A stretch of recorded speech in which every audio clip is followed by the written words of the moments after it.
ሰዎች ስትጠይቁ ነበረ። ምንድነው የተፈጠረ ምንድነው እየተካሄደ ያለው የሚለውን በጣም ብዙ ሰዎችም ስትጠይቁ ነበረ።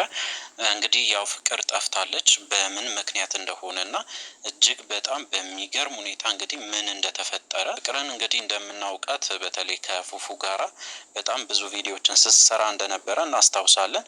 በዛሬው ቪዲዮ እንግዲህ ስለዚህ ጉዳይ በደንብ አድርገን የምንነግራችሁ ይሆናል። አዲስ ያገኘ መረጃም አለ ስለነሱ ጉዳይ እጅግ በጣም ብዙ ሰው ያስጨነቀ ነገር ነው። ስለዚህ ለዚህ ቻናል አዲስ ከሆናችሁ ሰብስክራይብ ማድረግ እንዳትረሱ፣ አዲስ ያልሆናችሁ ደግሞ እንደተለመደው ቪዲዮአችን ላይክ አድርጉ፣ ሀሳብ አስተያየታችሁን ኮሜንት ስራ አስቀምጡልን። ወደ ጉዳያችን እንግዲህ በጣም የምናውቃት በተለይ እንግዲህ በፈገግታዋ እጅግ በጣም ብዙ ሰውን የማረከች እጅግ በጣም እንግዲህ ቅን የሆነ ልብ ያላት በተለይ ለሰዎች በጣም ምትራራ እጅግ በጣም እንግዲህ ብዙ ነገሮችን ሰርታለች። በተለይ በዩቲዩብ በጣም ብዙ ቪዲዮዎችን እንደሰራች እናውቃለን። እንግዲህ ከሰሞኑን እጅግ በጣም ብዙ ሰዎች ስትጠይቁኝ ነበረ ፉፉና ፍቅር መሀል ምንድነው የተፈጠረ? ፍቅር ወዴት ሄዳ ነው? በጣም ብዙ ጥያቄዎችን ሳስተናግድ ነበረ። እንግዲህ ያገኘሁት አንድ መረጃ አለ። ከዛ በፊት እንግዲህ እንደምታስታውሱት ከሆነ ከፉፉ ጋራ አዲስ ነገር ጀምሮ ነበሩ ወይም ደግሞ ወደ ፍቅር እንደገቡና ህይወታቸውን በአንድ ላይ ለመምራት እንግዲህ አንድ አዲስ ነገር እንደነበረ በደንብ እናስታውሳለን። ከዛ በኋላ እንግዲህ ምንድነው የተፈጠረ? አንድ ረጅም የሆነ ፕራንክ ወይም ደግሞ እንደ ድራማ ነገር እንሰራለን ብሎ ያሰቡት ነገር ነበረ። በተለይ እንግዲህ ይህንን ያሰበው ፉፉ ነበረ። ያው ያሰበው ነገር ወደ ሌላ ነገር አምርቶ በተለይ እንደምታስታውሱት ፍቅር ያልጨረሰችው ነገር አለ ከአብርሽ ጋራ ብሎ አንድ ቪዲዮ ሲሰራ እና በጥፊ ስትመታው በደንብ እናስታውሳለን። ያ ነገር እንግዲህ ተጋግሎ ወደ አልተፈለገ ነገር ውስጥ ገብቷል። እጅግ በጣም በሚያሳዝን ሁኔታ እንግዲህ ፍቅርና ፉፉ መሀል ትልቅ የሆነ ጸብ ተነስቶ ነበረ። እንግዲህ ይቅርታም ሊጠይቃት በተደጋጋሚ ሞክረዋል። በመሀል አንዳንድ ደስ የማይሉ ነገሮች ተፈጥሯል። እንግዲህ በጣም ብዙ ሰዎች ደግሞ ስትጠይቁ ነበረ። በተለይ እንግዲህ የፍቅር ጉዳይ ሲያስጨንቃችሁ የነበረ በጣም ስታስቡ የነበረ ሰዎች አላችሁ። እንግዲህ ከዚህ በፊትም ያው የሆነ ነገር ተፈጥሮ እንደነበረ እናስታውሳለን። በዛ ምክንያትም ጠፍቶ ነበሩ። በተለይ የግል ጉዳይ ላይ የሆነ ነገር እንደተፈጠረና ጉዳዩን እንግዲህ ወደ ፍርድ ቤት ወስዶ አንዳንድ ነገሮችን ሲያስተካክሉ እንደነበረ እናስታውሳለን። እንግዲህ ያንን ግልጽ አድርጎ እንኳን ባይናገሩም ምንድነው በአሁኑ የተፈጠረው ነገር ግን ፍቅር እንግዲህ ከቪዲዮ ወይም ደግሞ ቪዲዮ ከለቀቀች እንግዲህ ድፍን 12 ቀን አልፏል። ኦልሞስት እንግዲህ አሁን ወደ 2 ሳምንት እየተጠጋ ነው። በዚህ ሁኔታ ጠፍታ አታውቅም። ሁሉም ሰው እንግዲህ በጣም ሲጠይቅ ነበረ። ምንድነው የሆነችው ፍቅር? ምን ሆና ነው? ፉፉ ጋስ ምንድነው ያለው አዲስ ነገር የሚለውን በጣም ብዙ ሰው ስትጠይቁ ነበረ። እንግዲህ እንደምታስታውሱት ጸብ ነው በመሀል የተፈጠረው ነገር ትልቅ የሆነ ጸብ ነው። ያ ደግሞ ምንድነው እንግዲህ ከፉፉ ጋራ የተፈጠረ ነገር ነው።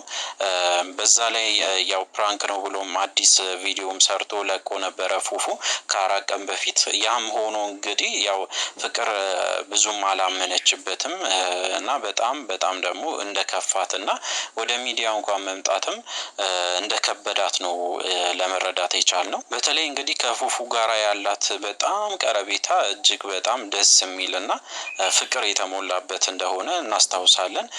በዛው ልክ ስለምትወደው እንግዲህ በመሀል የሆነ ነገር ሲፈጠር እጅግ እንደከፋትና በጣም ደግሞ ወደ ሚዲያው መምጣት እንደማትፈልግ በዛ ላይ እንግዲህ ለራሷም ጊዜ መስጠት እንደምትፈልግ በደንብ አድርጋ ተናግራለች ማለት ነው።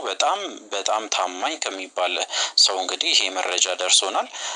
እንግዲህ ወደ ሚዲያ እንድትመለስና ወይም ደግሞ ወደ ዩቲዩብ ተመልሳ የተለያዩ ቪዲዮዎችን ከዚህ በፊት እንደነበሩ አይነት ቪዲዮዎችን እንድሰራለን በተደጋጋሚ እየጠየቅን እንገኛለን። ግን ምንድነው ያው ለራሷ ጊዜ መስጠት ስላለባት ለተወሰነ ጊዜ ቪዲዮ ላይ እንደማትኖርና አንዳንድ ነገሮችም እንዳስተካከለች ወደ ዩቲዩብ እንደምትመለስ በደንብ አድርጋ ተናግራለች ማለት ነው።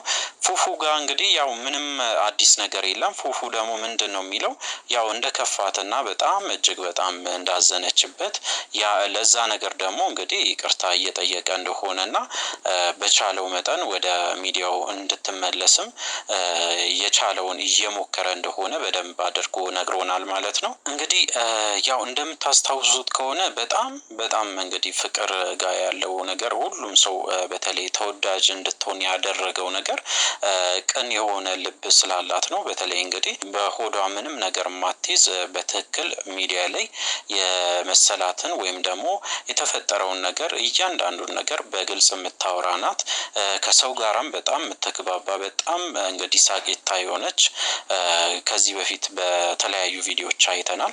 ስለዚህ እንግዲህ ያው ሁሉም ሰው ይፈልጋል ወደ ሚዲያው እንድትመለስ። በተለይ እጅግ በጣም ብዙ ሰዎችም እየጠየቃችሁ እንደሆነ አይቻለሁ። በውስጥ የተላከልኝ መልእክትም በጣም ብዙ ነው ከሚባለው በላይ። በተለይ እንግዲህ ከነ አብርሽ እና ከነ ሩታ ጉዳይ በላይ ይሄኛው ጉዳይ በጣም አሳስቧችሁ እየጠየቃችሁ ያላችሁ ሰዎች በተለይ ለእናንተ መልስ ይሆናል ብዬ ያዘጋጀሁት ቪዲዮ ነው። እንግዲህ ብዙ ሰዎች እንግዲህ መልሱን አግኝታችኋል ብዬ አስባለሁ። በቅርቡም አንድ አዲስ ቪዲዮ እንደሚለቁ ተስፋ እናደርጋለን። አንዳንድ ቪዲዮዎችን ከዚህ በፊት እየሰሩ የነበረው ወይም ደግሞ ሰርቶ ያስቀመጡት ቪዲዮዎች አሉ። እሱን እንኳን በመሀል